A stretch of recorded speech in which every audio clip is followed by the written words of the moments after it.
Hello again, YouTube. I'm back with more about Willow Ware.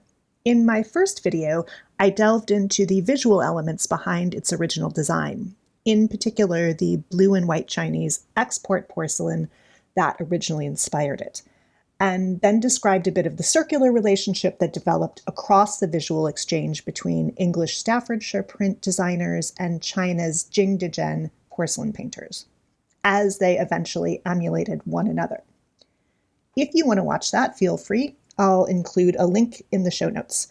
Or you can just stay here and watch this one, where I'm going to look at some of the historical context surrounding its production, mostly after Willow Ware came to market.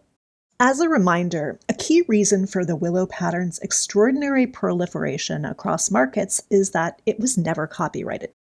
So it became popular, then recognizing its popularity, any ceramics manufacturer could just make it. Originally, it was popularized, though not necessarily invented, by Spode, but then whoever decided to copy it was fully free to do so and has continued to do so until this day. As YouTuber Stephanie Jarvis at Chateau Diaries points out, the practical part about using blue transfer print ceramics at her inn is that the aesthetic alone pulls the dishware together visually, even when patterns are mismatched. And they are infinitely replaceable, so the inevitable breakage doesn't demand keeping a single pristine set together. Moreover, the hodgepodge quality can offer a source of conversation, implicitly inviting people to interact with the variety of scenes on their plates. Willow Ware was relatively inexpensive when compared to many of the other ceramic lines produced in England. For the sake of illustration, I'm showing two examples from the same company, one at the highest Chinaware price point and one at the low end. These are both from Spode, which, as I mentioned, is credited with most effectively capitalizing on the modern willow pattern. I've placed the willow plate here next to what was probably among their highest end ceramics, illustrating pretty clearly the level of opulence poured into the one at left versus the willow plate. The willow plate looks almost pedestrian when the two are juxtaposed. Most obviously, the surface decoration is dramatically different. The willow transfer plate is monochromatic, whereas the royal embossed plate is hand-painted in enamel and deliberately highlighted in gold. Moreover, beyond the surface decoration, the ceramic bodies also differ. Transfer prints were generally done on earthenware, which is fired at a lower temperature and also more porous. This porousness makes them easier to drill through, as we can see in the work done by Carolina Slota, who I would love to do an entire video about because I find her work incredibly fascinating and thought-provoking. In the meantime, she has plenty of writing on her own work, which I'll link to in the transcript. Anyway, back to the story of Willow Ware and its worldwide takeover. In contrast to the slightly softer, more porous earthenware used for most transfer prints, the royal embossed is made of bone china, which incorporated bone ash into the clay mixture, resulting in a super hard ceramic that is also so fine it's translucent, when not completely covered in enamels like the Spode example. The Victoria and Albert Museum notes that although today for many people china is a catch-all term for ceramic tea things, in industrial circles it means specifically bone china, a form of porcelain that includes bone ash in its composition. This royal embossed set comes probably from the personal collection of the Spode family, and the V&A Museum speculates may have been produced as showcase items, made in order to display what the company was capable of at the fanciest level. In contrast, due to its relatively low price point, blue transferware was widely appealing. It could serve as fancy china for the middle classes and as everyday dishware for the wealthiest folks. And once the British market was thoroughly saturated, Staffordshire businesses were very canny in marketing abroad. So blue and white English dishware was exported all over the world, in particular to North America. This is a department store catalog from the 1880s in New York. And of the thousands of blue and white transfer designs developed in Staffordshire, the willow pattern was the most popular. Ultimately, it took on a life of its own. By 1850, a now well-known little story had been invented to explain the willow pattern vignette. Spoiler, it's a tragic love story between an impoverished scholar and wealthy young woman who attempt to elope but are ultimately caught and both die. However, the gods took pity on them and turned them into two lovebirds shown at the very top of the scene. And the willow pattern didn't just inspire stories, but also rhymey poems listing the key design elements. As an aside, one of the most curious things about this 1850 publication, Story of the Common Willow Pattern Plate, is that although it includes a few little illustrations, like this one, it also speaks directly to the reader on several occasions. It asks us to see the plate. This directive makes a tremendous assumption. It presumes that readers have access to the plate, either in their own house or in another one that they visit. Also, it explicitly encourages an interactive reading and viewing process.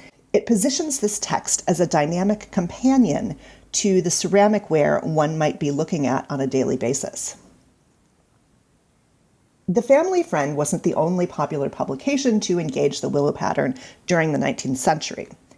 Its imagery was also the subject of pretty brutal and unabashedly racist fanfic, to use a contemporary term, where the Family Friend's telling of the story had what seemed like to me some problematic racial tropes. For example, referring to someone as a Mandarin is an immediate red flag that this is a dated and possibly very racist text. But when I read it next to The Mandarin's Daughter or A Dish of Gossip from a few years later, The Family Friend seems like a glowing paragon of good faith in contrast. It tells a star-crossed love story. These are as classic and cliched in European literature as they are in Chinese literature. Other instances show that Willow Ware took on a kind of identity in itself, even playing a character role at times. To take a pretty well-known example, reference to the blue willow pattern turns up in the second Anne of Green Gables book. It causes many characteristic misadventures after an antique willow platter is accidentally broken and Anne has to go in search of a replacement. She eventually does find one and summarily buys it for $25, which, adjusted for inflation, translates to over $700 in today's money. In the Anne account, importantly, the reason why the platter is so valued isn't because it's a willow platter, but because it's an old willow platter. Even by the mid to late 19th century, the willow pattern was already considered a relic of the past, one maybe infused with nostalgia. Notably, transferware appears frequently in 19th century artwork, and often in scenes that have a wholesome domestic or even overtly sentimental quality, as is the case with these two English paintings. Thinking forward to today, most of us probably have at least one ancestor with some blue and white dishware, and maybe even willowware specifically. It even curiously turns up unexpected at several key moments in the 2021 series Reservation Dogs. It's evoked in Season 1, Episode 4, when the central character Bear mentions that they need to buy paper plates for his dad's visit because, historically, his mom doesn't like him eating off the blue willow. Then, in the very last episode of Season 1, it comes up again when Bear's mom Rita suggests that they have a special meal, set apart by clearing off the table and eating from the blue willow. Finally, and most movingly, it's invoked during the last exchange between lead character Elora Danan and her recently deceased grandmother Mabel. They meet briefly before Mabel's spirit moves on, and Elora is warned not to give away Mabel's set of blue willow, or else Mabel will haunt her.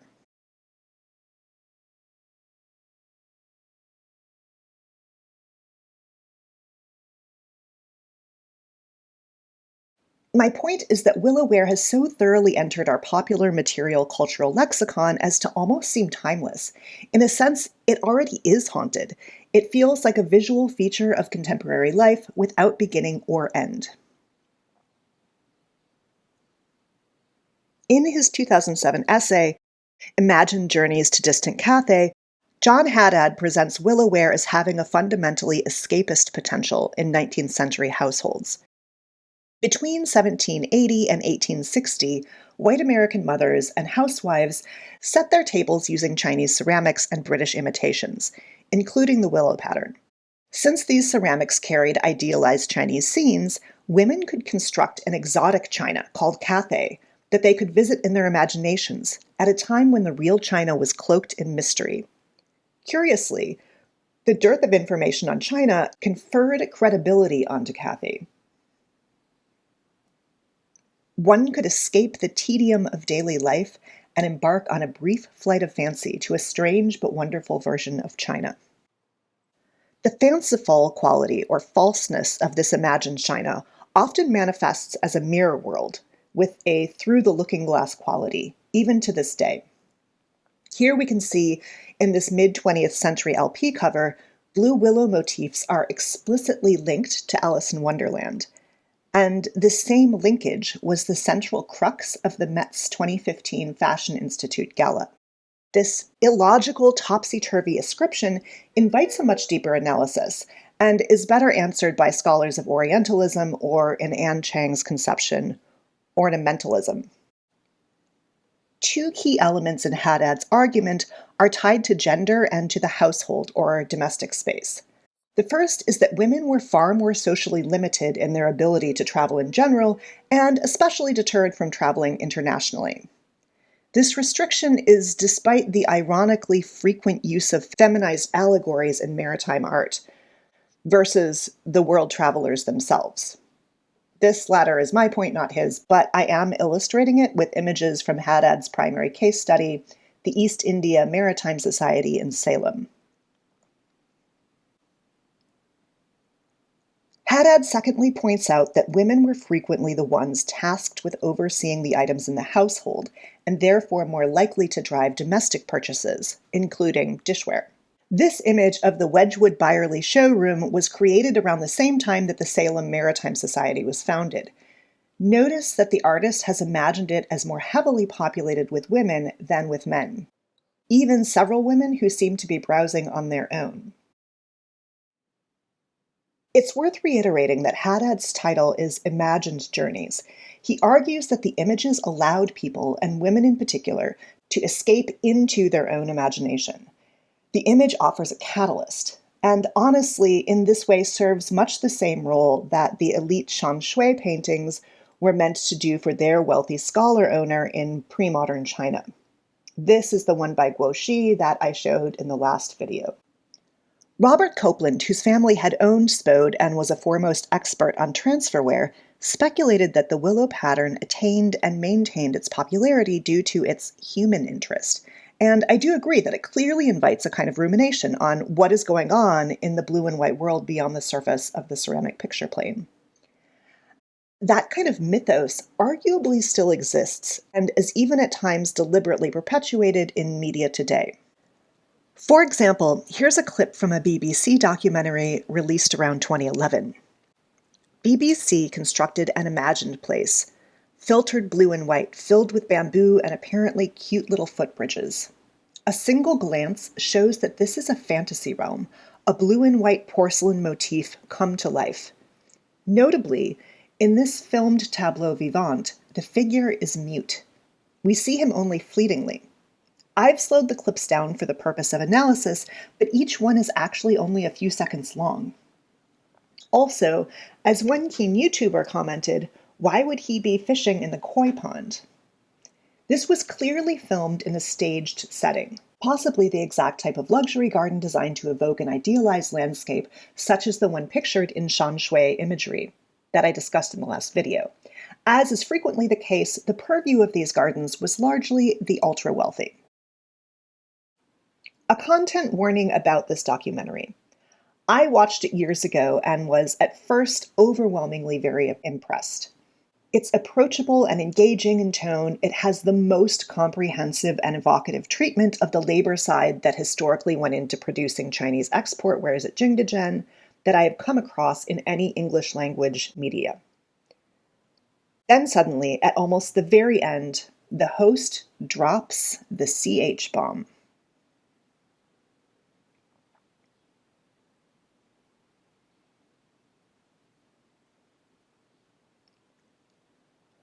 It's a completely gratuitous comment, hardly even making sense in the context of the larger point he's seemingly trying to make. This entire section is, I believe, an oblique reference foreshadowing the now so-called Opium Wars of the mid-19th century. It's hard to know because the script doesn't make any direct mention of the Opium Wars.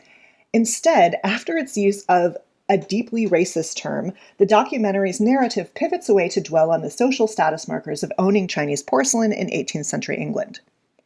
I may say a little bit more about the Opium Wars in another installment. But quickly, it's a topic that's laden with nationalism and infused with the social anxiety that accompanies most modern English language discussions of drug use in the ongoing, but hopefully soon to die, war on drugs. So for this next section, a second content warning for war imagery. The short version of the Opium Wars is they were two armed invasions of Qing dynasty China by the British government. England had emptied its coffers trying to maintain its global colonial empire, most notably following revolutions in North America and South Asia. These military attacks are called the Opium Wars because their immediate catalyst was dispute over the British dealing in illegal opium imported from its poppy fields in India. Opium that was far more potent and addictive than the kind produced within China. The British were big mad when Qing officials destroyed 2,000 chests of their illegal opium stores, and Qing officials were big mad that the British had illegal opium stores, because serious opium dependency was seen as a real problem internally. For itself, the Qing dynasty was in a state of slow deterioration, continually facing down internal conflicts, such as drought, famine, literal bubonic plague, many revolutionary uprisings, and an overwhelmingly corrupt bureaucracy. This left the Qing government unable to repel Britain's attack, and although English forces were insufficient to colonize the country, like it had elsewhere, it was enough to force the Qing government to revise its trade policy. This has been cast as a major shift in the power dynamic between Western European colonial aggressors and the Qing Empire. The BBC documentary doesn't mention any of this directly, but rather seems to gesture lightly at it for the benefit of those who already know. That's what all of these boats are, a celebration of England's colonial empire. Rhetorically, the BBC's use of a known racial slur also serves to reinforce a fundamentally us and them framing that loosely underpins much of the documentary, but really comes to a head right here. This us and them framing suggests that BBC producers presuppose an exclusively white audience for their documentary.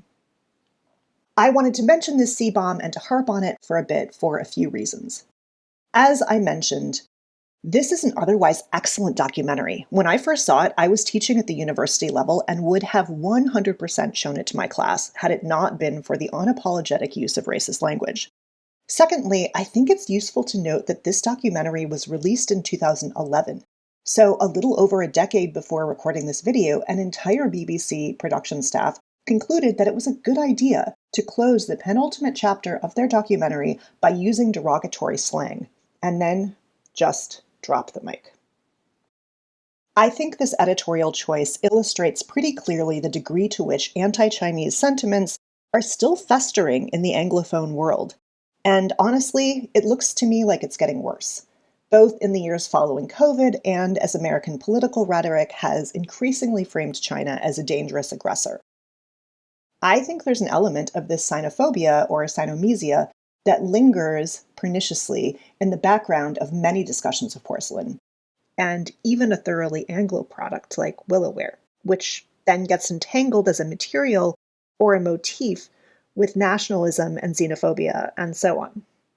And this brings me to my final chapter.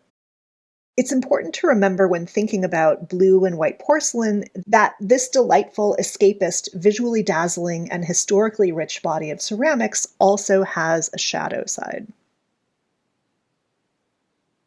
A couple of things that I didn't mention in my first video.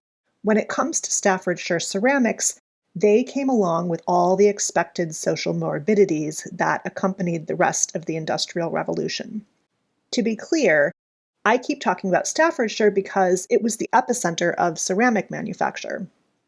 But there were potteries all across England, and Wales and Ireland as well. This is an 1884 illustration of Stoke-on-Trent. It suggests that the air quality was not great. Photographs of the pottery towns suggest the artist's rendition was not tremendously exaggerated.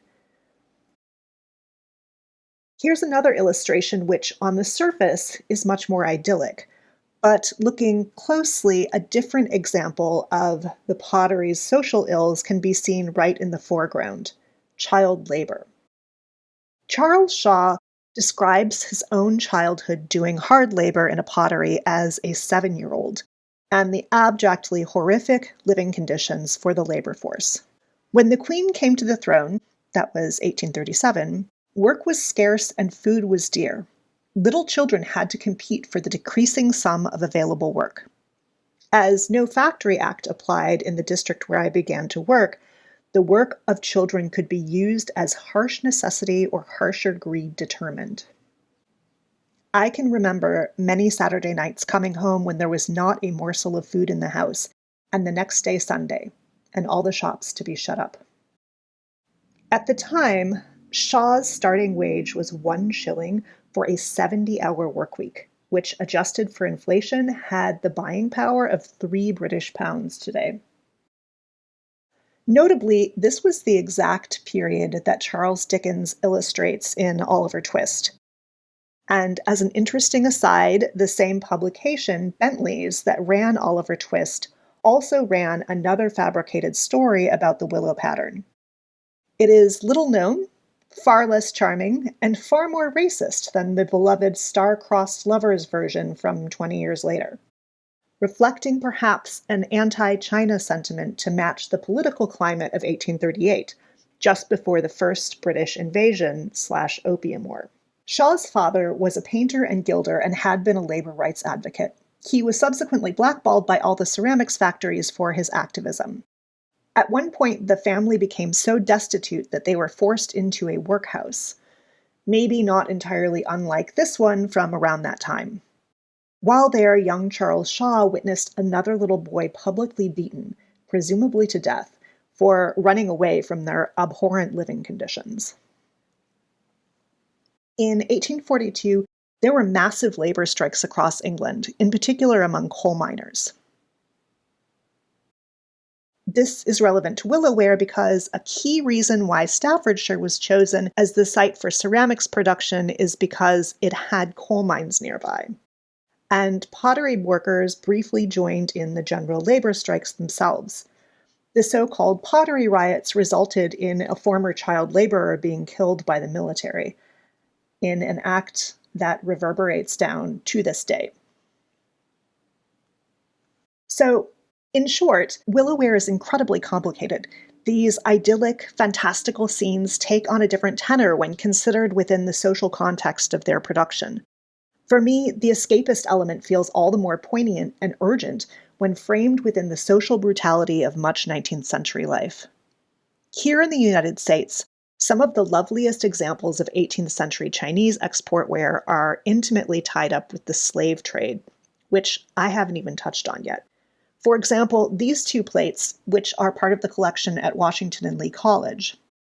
To be clear, that is named after George Washington, a known plantation owner and enslaver, and General Robert E. Lee, who led the Confederate Army and was immediately offered a position as college president following the Civil War in 1865. More specifically, the collection these plates come from are descendants of John Brown, the Brown University family. Brown lived in Providence, a colonial maritime center, and like many merchant families, amassed a fortune through shipping, and was notably one of the earliest American colonists to trade with China. But he also trafficked in enslaved people from Africa.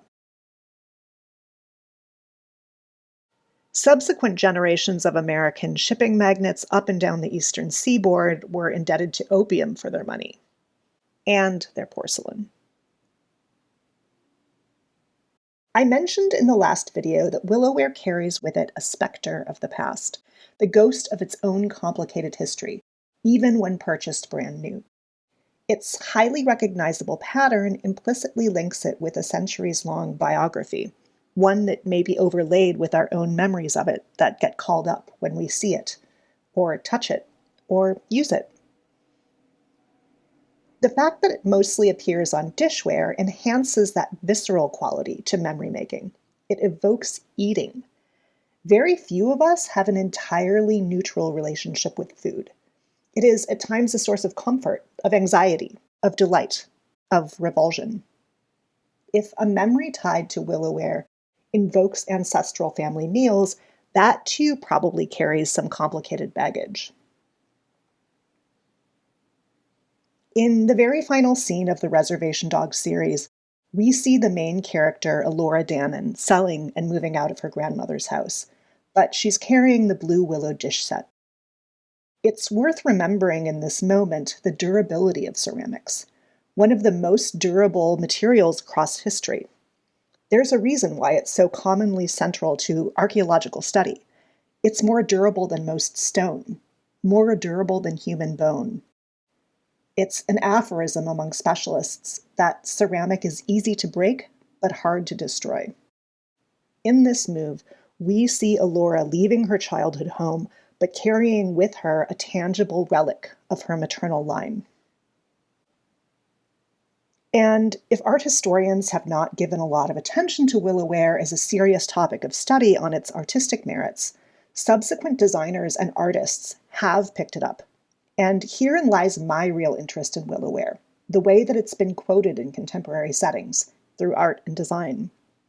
Something that I find especially clever about Calamity Ware is that it, like many quotations, hints that there is a menacing element hiding in the shadows behind the apparent blue and white paradise scene. But that's something I'll talk about much more in my Calamity Ware video. In the meantime, I close with this plate. It's part of a series that Robert Dawson did in 2006, and I especially like it because it considers that the orienting axis of the original willow design has gone askew, and that the birds, a key element of the original, are being set free to roam where they will.